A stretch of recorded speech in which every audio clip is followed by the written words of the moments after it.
Hey guys, tonight we're slipping into a tale of radiant gods, mooing cows, sassy river nymphs, and just enough celestial dysfunction to make your own family seem downright functional. You're standing on a misty slope of Mount Olympus, and the air is electric, literally.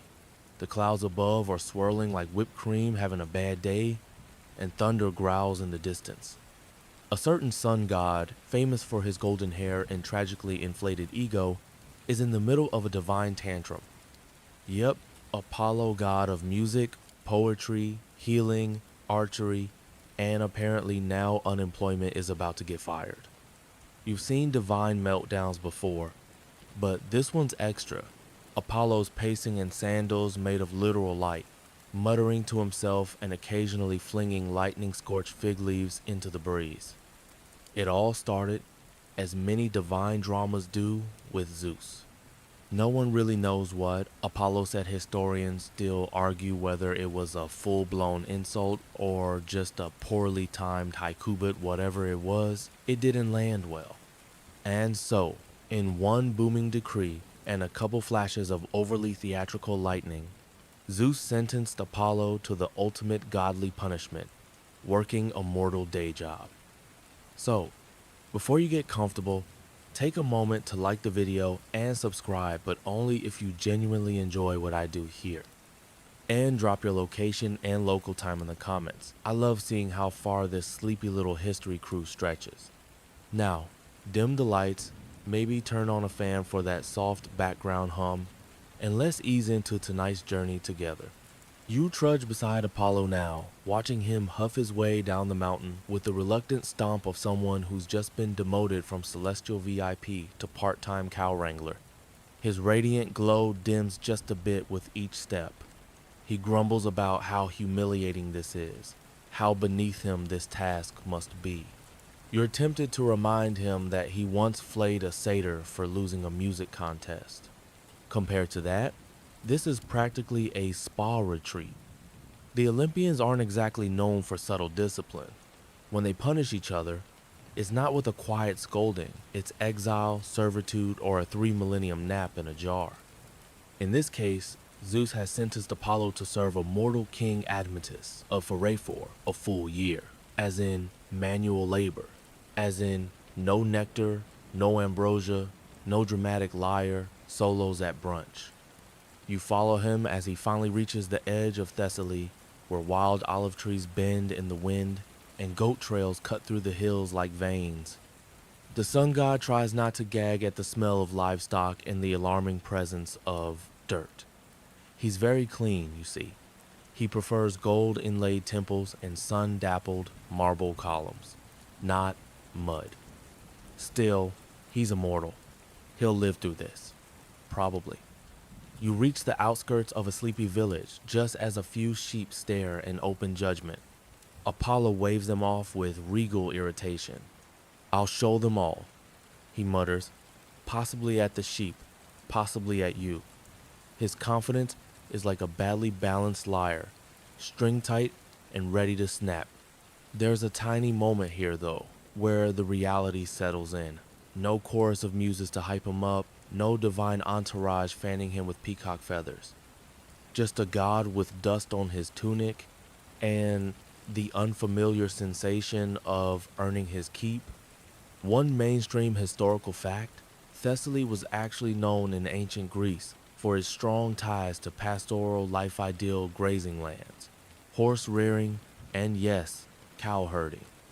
This isn't random divine punishment, it's Zeus sticking his golden sun in the rural equivalent of a boot camp.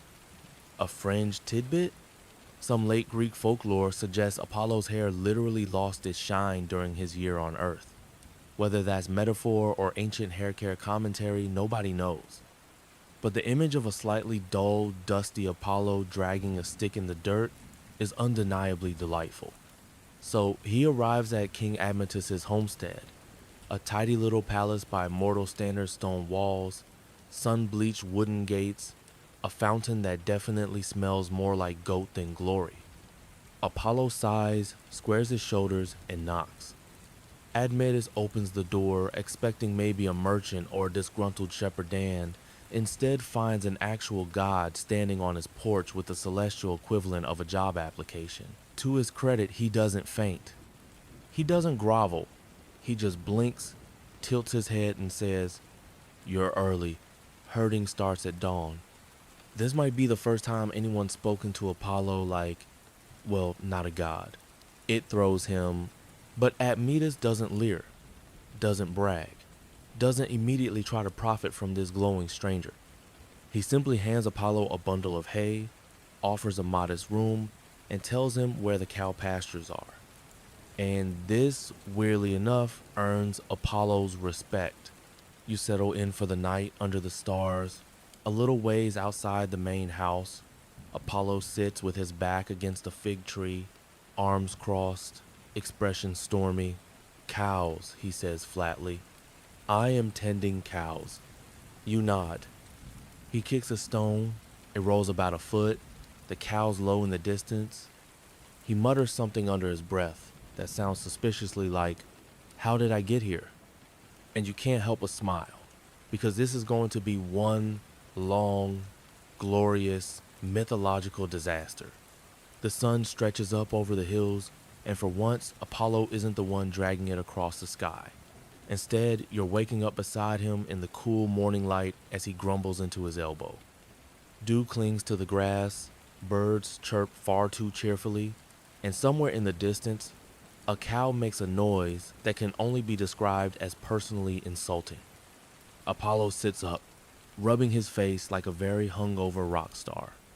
His golden tunic, now wrinkled and hay-flecked, looks less like divine couture and more like a toga from the clearance section of Mount Olympus Mart.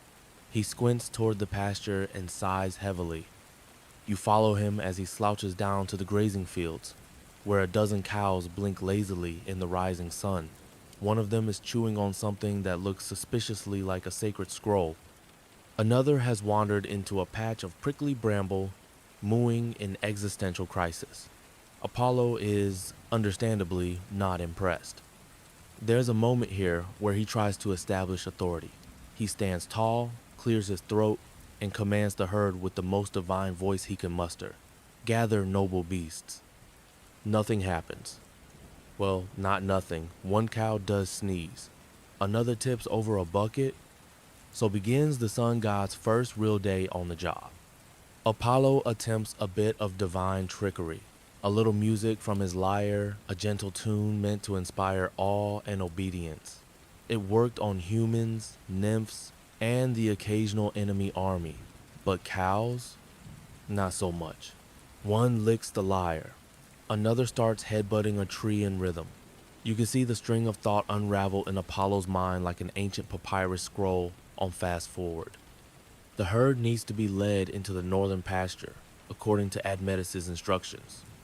It's a lush stretch of grass bordered by olive trees and a small stream, but the cows would rather stand in the middle of the dusty road, chewing cud and contemplating the void. You and Apollo spend the next hour trying everything, shouting, singing, pleading, and even waving olive branches like eccentric windmills. At one point, Apollo literally picks up a cow's hoof and tries to demonstrate walking.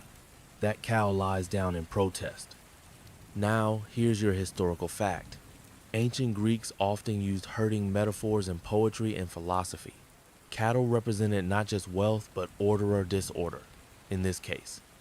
Owning them was a sign of status. Managing them, though, that was gritty mortal work. And the quirky tidbit? Some scattered sources describe a short-lived rural cult that believed cows could channel divine messages through their mooing patterns. It didn't last long, but it makes you wonder what these cows are really trying to say to Apollo. Eventually, the herd does begin to move grudgingly. Whether it's the sun warming the field or sheer boredom, they trudge forward in a slow bovine parade. Apollo trails behind, still muttering. This is absurd. I should be orchestrating the harmonies of the heavens, not scraping cow dung off my sandals. But even as he complains, something strange starts to happen. He notices the way the sunlight catches in the dust as the cows move. He hears the layered rhythms of their steps, their breath, the wind in the reeds by the stream. It's not music exactly, but it has its own cadence, a pastoral symphony. Apollo frowns, as if annoyed by his own curiosity. But he listens. The cows reach the pasture at last, and you collapse on a smooth, sun-warmed rock nearby, watching the divine cowherd lean against a fig tree with a look of existential defeat. His sandals are covered in mud. His tunic is now definitely stained. His dignity is somewhere in the thorn bushes with the lyre-chewing cow. And yet, he doesn't storm off. This is where you see the tiniest glimmer of change. He starts naming them, not in grand mythological style, but simple things. Stripey, Wobble, Sir Eats a Lot. He chuckles once. You pretend not to notice. It's easier that way. Amita shows up at midday with fresh bread and cheese, expecting chaos and cow stampedes. Instead, he finds Apollo watching over the herd with a look that borders on contentment. Not pride, exactly, but maybe a hint of satisfaction that no one has been trampled. You're a fast learner, Admetus says, offering him the food. Apollo takes it. I'm a god, he replies, but there's no venom in it, just tired, sun-warmed honesty. Sure, Admetus shrugs, but even gods get blisters. They eat in the shade, breaking bread like old friends. You sit a little ways off, pretending not to eavesdrop, even though it's impossible not to. The conversation turns to music, to the stars, to the way clouds gather before a storm. It's casual, easy, very un-Olympian. You wonder if Apollo even realizes how much he's shifted already. And here's where the scholarly debates creep in. Historians still argue whether Apollo's time with Admetus actually humbled him more if it was just a temporary PR move. Was it a punishment with purpose? Or a cosmic joke that accidentally taught him empathy? Back in the field, the cows lie down in the tall grass. The sun is high and warm, and the scent of wild thyme floats on the breeze. Apollo leans back, eyes half closed, and hums something low and gentle. Not a hymn, just a tune. And for the first time in possibly centuries, he looks like he might actually be relaxed. You close your eyes too. There's no thunder, no divine drama, just the quiet of cows, breeze, and a very tired god learning to be human. Afternoon seeps into the valley like a yawn slow, golden, inevitable. You're lounging on a sun-bleached rock, watching Apollo try to wrangle one particularly belligerent cow who's decided that a small grove of cypress trees is, in fact, her ancestral homeland, and she will not be moved. He's trying to coax her with a fig branch. She's chewing it like a declaration of war. You offer helpful advice from a safe distance. He doesn't look amused. Eventually, she relents sort of and wanders off in her own time, as if it were her idea all along. Apollo looks at you with a mix of, "Can you believe this?" and "Please don't ever mention this to anyone on Mount Olympus." And now, we enter the part of the day where herding cows gives way to watching cows. It's surprisingly meditative. The sun is dipping just low enough to cast long shadows, and the warm breeze makes the olive leaves shimmer like little coins. Apollo leans back under a tree and closes his eyes, his golden curls catching bits of leaf and dust. You suspect he might be napping, but his lips are moving quietly, like he's reciting something. You lean in. Yep, poetry. Something about the smell of warm grass and the slow chewing rhythm of cow jaws. It's ridiculous, and yet somehow touching. Here's your mainstream fact. In ancient Greek tradition, poets were seen as vessels for divine inspiration, often possessed by the muses. Apollo, being the god of both music and prophecy, was sort of the executive producer of this process. Ironically, here he is, composing rustic verse with a mouthful of dust and hay in his sandals. Meanwhile, you learn something too. Cows have personalities. There's the drama queen who moves dramatically every time the wind changes, the loner who always grazes 3 feet away from everyone else, and the sneaky one who somehow finds every way out of the pasture like it's a stealth mission. You begin to suspect that Apollo is starting to name them based on zodiac signs. Taurus, he murmurs at one, who promptly lays down on his foot. Capricorn, he sighs at another who tries to climb a rock and immediately tumbles down like an underwhelming mythological tragedy. Then there's the quirky tidbit. Some ancient Greek farmers believed that singing to cows made their milk sweeter. No one knows if it actually worked, but Apollo definitely gives it a try. His voice is beautiful, of course it's silky, celestial, unfairly good. You sit back watching him serenade a group of sleepy-eyed cows while the sky turns pink. One actually yawns. You're not sure if it's divine approval or bovine boredom.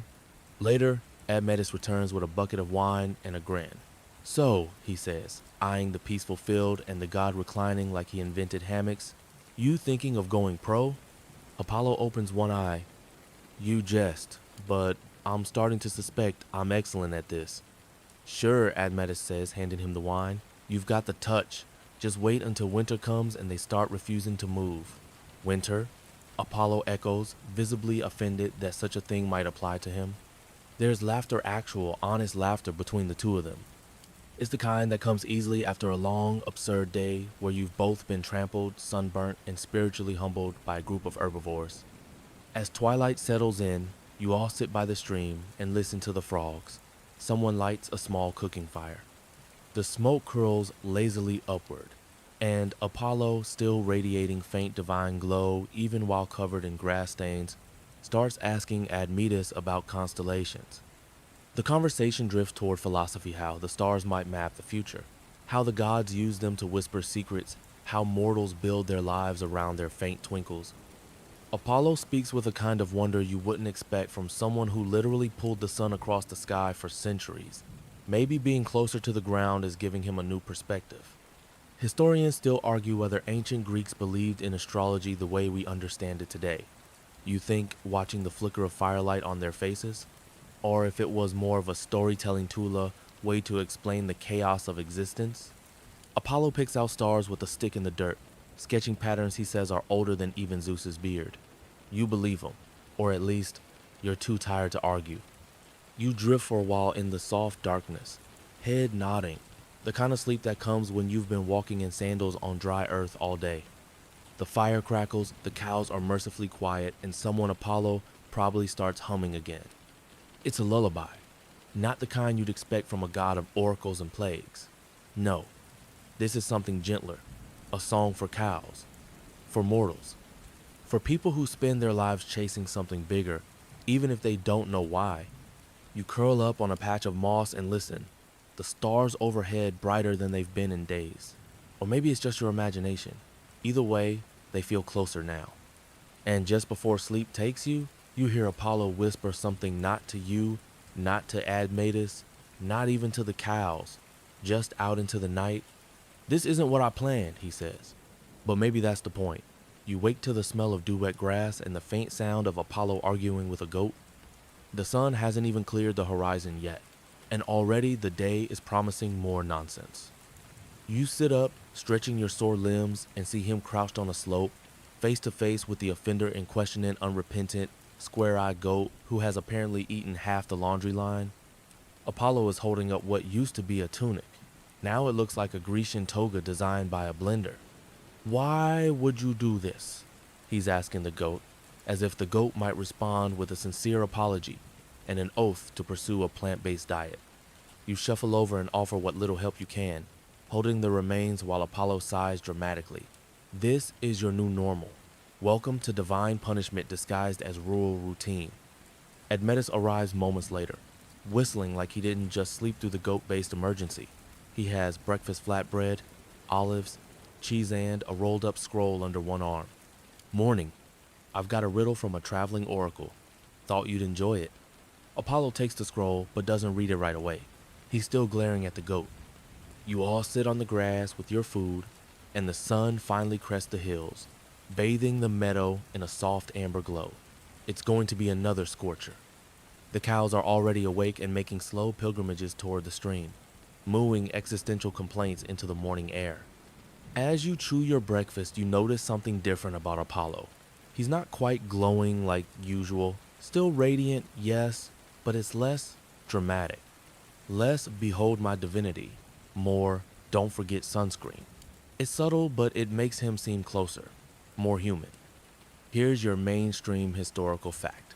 Apollo wasn't just the god of the sun, he also ruled over music, medicine, poetry, and prophecy. A true overachiever. Yet his myths often show him being humbled, even punished. There's a theme here. Even the gods must face the consequences of their arrogance. Admetus finally gets Apollo to read the riddle aloud. It's something about a creature that walks on 4 legs, then 2, then 3. You groan. The Sphinx's riddle, you mutter. That one's ancient, even by your standards. Apollo frowns. I liked it. And the answer's a human. Everyone knows that. Admetus grins. Sure, but the goat didn't. The goat, somehow, is now chewing on the scroll. After breakfast, it's time to move the herd again. This involves more yelling than anyone would like, several misplaced sandals, and a surprisingly heated discussion about whether that hill in the distance is cursed or just covered in thistles. Apollo tries to whistle to gather the cows, but his note cracks halfway through. It sounds less divine trumpet, more teenage boy learning flute. He looks betrayed by his own lungs. You walk beside him as the herd plods along, and he starts to talk softly without looking at you. He wonders aloud what it means to be useful, what it means to have purpose when you're no longer doing what you were created for. Heavy stuff, especially before your second cup of water. And here's your fringe tidbit. In certain regional folk variants, Apollo doesn't just herd cow, she teaches mortals how to sing to them, claiming it helps maintain emotional balance in both parties. Some versions say the cows even sang back, though historians are still arguing whether that was poetic metaphor or just the world's earliest example of wishful thinking. You ask him if he misses Olympus. He doesn't answer right away, just keeps walking, brushing the wildflowers with the tips of his fingers. Eventually he says, sometimes, but not the way you think. I miss what I thought it was. I don't miss who I was when I was there. And that right there is the kind of vague wisdom that makes you want to carve it into a clay tablet. A cow sneezes on you. Enlightenment over. As the day heats up, you all take shelter beneath a fig tree. Apollo conjures some shade, not too much, just enough to keep the sun from baking your knees. Admetus tells you both about a neighboring shepherd who claims he once saw a satyr bathing in a hot spring and now thinks all steam is haunted. Apollo finds this hilarious. I know that satyr, he says. He thinks hot springs are nature's teacups. The cows lounge, the flies buzz lazily, and the three of you talk about anything and nothing. There's a rhythm now, a quiet routine to it all. Work in the morning, rest at midday, stories in the afternoon. Apollo listens more than he talks, and when he speaks, it's less like a sermon, more like a secret being unwrapped. And that's when you realize something unexpected. He's changing. Maybe not in the way mortals don't know wrinkles or gray hair, but in the way his presence settles. He no longer feels like a visiting deity. He feels embedded, like someone who belongs here. You hear laughter again, not just his, but yours too.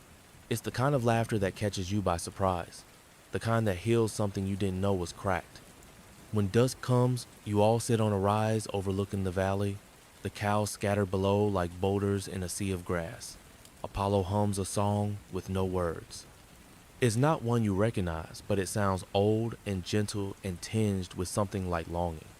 And just before the stars blink awake in the sky, he says something that catches you off guard. I don't think I want to go back. Not loudly, not dramatically, just a simple truth laid out in the twilight. You don't know what to say, so you say nothing. Just sit there beside him, watching the night unfurl above you in quiet, glittering waves. The next morning, Apollo beats the sun to his cue, already sitting cross-legged near the brook, eyes closed, humming softly to himself. You approach quietly, not wanting to disturb the moment, but he cracks one eye open. You walk like a satyr, trying not to spill wine. You snort, and you meditate like a bard, trying to find the right dramatic pose. He grins, pats the earth beside him. You sit. The morning is misty, the kind of fog that makes everything feel like it's wrapped in wool. The cows are still half asleep, snuffling through the grass. Admetus hasn't even stirred. It's peaceful at least, until a duck startles itself and flaps wildly into a tree. You both watch it for a moment. Anyway, Apollo says, picking a blade of grass, I think I've become competent. You raise an eyebrow. At what precisely? Cow whispering, grass blade, fortune telling? He flicks the grass at you. Herding, managing, existing. Mortals do this all the time, and I thought it would be easy. Turns out, no. You all have to work just to stay dry, warm, and fed. It's exhausting, but oddly satisfying. Mainstream fact time. In Greek mythology, Apollo was punished by Zeus to serve a mortal for a year after killing the Cyclopeshu made Zeus's thunderbolts. Some myths say Apollo chose Admetus willingly, others imply he was assigned, but what's certain is that it was a rare moment of humility for a god. And fringe tidbit of the day. In at least one fragmentary myth, Apollo supposedly invented cowbells during this time to better track his herd, though that might have just been a poetic way of explaining why cows wear bells in certain regions of Greece. Historians still argue whether it was a literal invention or a posthumous attribution by a bored scribe. The fog begins to lift as Admetus finally shuffles out of his hut, yawning like a man being reborn. He waves lazily, dragging a stick through the dew as he walks. Today, you're supposed to guide the herd to a different pasture, one that's reportedly less full of angry bees. You gather the cows, which is really just an exercise in creative threats and cow-themed bribery. Apollo is taken to naming them. There's Buttercup, always escapes, Stormhoof, always farts, and Aristotle, no thoughts, head empty. Somehow, they respond to him better than to Admetus. God voice, he says smugly. You wonder aloud if being yelled at by a celestial being gives cows a spiritual awakening. Probably, Apollo says, straight-faced. I'm thinking of opening a temple to bovine enlightenment. The three of you head out, walking slow because the cows walk like it's their first day having legs. The terrain today is flatter, but the path is riddled with prickly bushes. Admetus loses a sandal. You lose your patience. Apollo, somehow, loses nothing, not even his mood.